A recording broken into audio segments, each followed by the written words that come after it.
നമസ്കാരം. എൻ്റെ പേര് രാജ തോമസ്, രാജൂർ വെൽനസ്. വ്യായാമം ചെയ്യുന്നത് ഈ കാലഘട്ടത്തിൽ എല്ലാവർക്കും ഒരു അത്യാവശ്യമുള്ള കാര്യങ്ങൾ തന്നെയാണ്. ആഹാരം കഴിക്കുന്ന പോലെ തന്നെ എല്ലാവരും വ്യായാമം ചെയ്യേണ്ടത് അത്യാവശ്യ കാര്യം തന്നെയാണ് ഈ കാലഘട്ടത്തിൽ. പക്ഷേ തെറ്റായ രീതിയിലുള്ള ആ വ്യായാമ രീതി നമ്മുടെ ശരീരത്തിന് അലൈൻമെൻറ്റ് മാറ്റങ്ങൾ ഉണ്ടാക്കാനുള്ള സാധ്യത വളരെ കൂടുതലാണ്. നമ്മളെപ്പോഴും പ്രാക്ടീസ് ചെയ്യുമ്പോൾ എപ്പോഴും ഒരു കോച്ചിൻ്റെ കീഴിൽ പ്രാക്ടീസ് ചെയ്യുവാണ് എപ്പോഴും നല്ലത്. നമ്മളെവിടെയെങ്കിലും കണ്ടുകൊണ്ടൊക്കെ പ്രാക്ടീസ് ചെയ്യുമ്പോൾ നമുക്ക് നമ്മുടെ ശരീരത്തിന് ഒത്തിരി അലൈൻമെൻറ്റ് മാറ്റങ്ങൾ വരാനുള്ള സാധ്യത വളരെ കൂടുതലാണ്.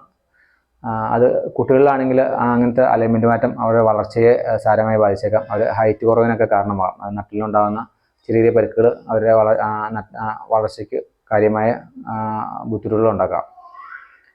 ഒപ്പം അവരെ നട്ടിൽ വളഞ്ഞ സ്കോളോസിസ്, കൈഫോസിസ് പോലുള്ള അവസ്ഥയിലേക്കൊക്കെ വരാനുള്ള സാധ്യതകൾ ഉണ്ട്. അതുകൂടാതെ അവർക്ക് സ്ഥിരമായ നടുവേദനയ്ക്കും തലവേദനയ്ക്കും ഒക്കെ കാരണമാകാം. മുതിർന്നവരിലും അത് വളരെ ബുദ്ധിമുട്ടുണ്ടാകാവുന്ന അവസ്ഥയ്ക്ക് കാരണമായേക്കാം. അതുകൊണ്ട് എല്ലാവരും ഒരു കോച്ചിൻ്റെ കീഴിൽ തന്നെ നല്ലൊരു പരിശീലനം ചെയ്യുകയായിരിക്കും എപ്പോഴും നല്ലത്. Thank you.